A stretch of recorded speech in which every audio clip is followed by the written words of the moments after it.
Good morning, class 5. How are you all, children? This is your English period.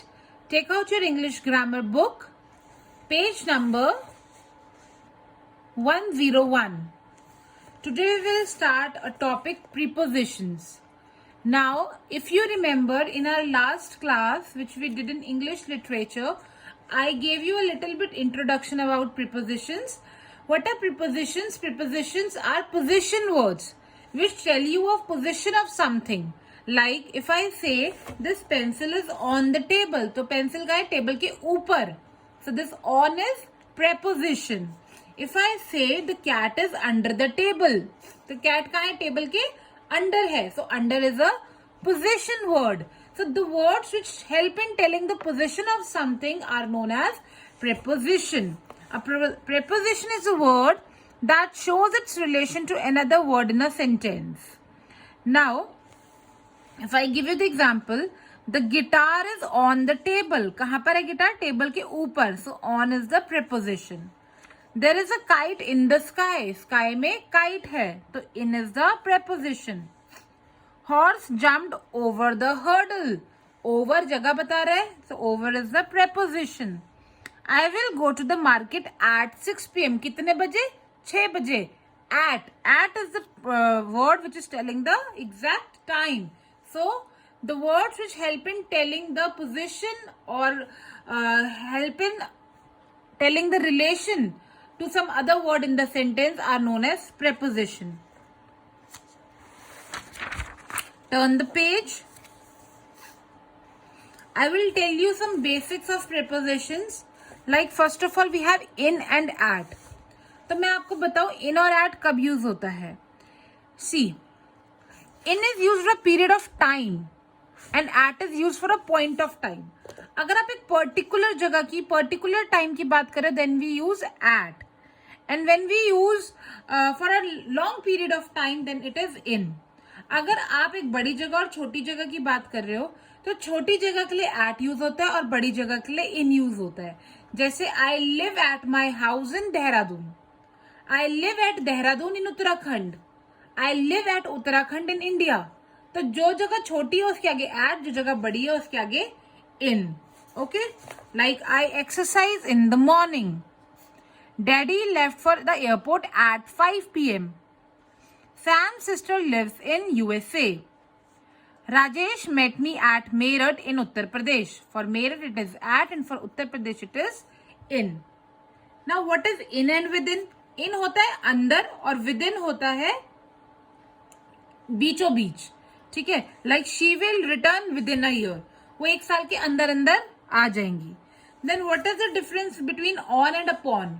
अगर कोई चीज किसी के ऊपर है तो on, और किसी चीज के ऊपर से दूसरी जगह जा रही है, किसी चीज के ऊपर आके गिरी तो upon.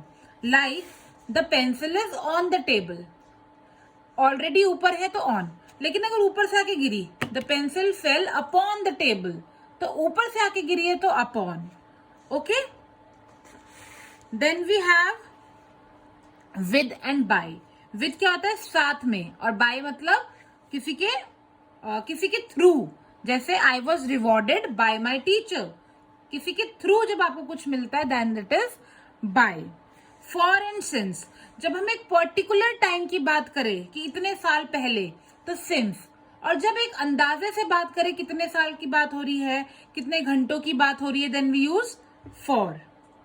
Alright. Then we have beside and besides. Beside होता है साइड में यानी बगल में, लेकिन बिसाइड्स क्या होता है? इसके अलावा. Besides a pencil, I also have a pen. और beside क्या होता है? There is a pen beside a pencil. अगर side की बात हो रही है तो beside, और इसके अलावा की बात हो रही है तो besides. Now what is the difference between and among? Between होता है बीच में और among भी होता है बीच में. जब दो लोगों की बात हो तो होता है between. जब दो से ज्यादा के बीच की बात हो तब होता है among. इनटू और बिहाइंड. इनटू क्या होता है?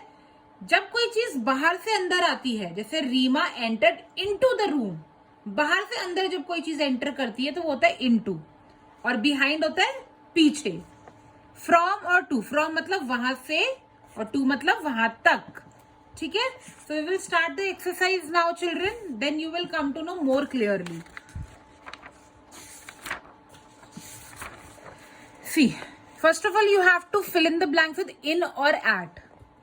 आपको स्टेटमेंट के साथ साथ ही पता चलता रहेगा कि इसमें क्या आएगा. Mister Sharma lived dash Kolkata. Mister Sharma lived in Kolkata.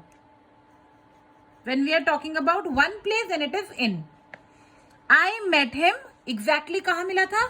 Airport पे. एग्जैक्ट पर्टिकुलर जगह है तो at. I met him at the airport.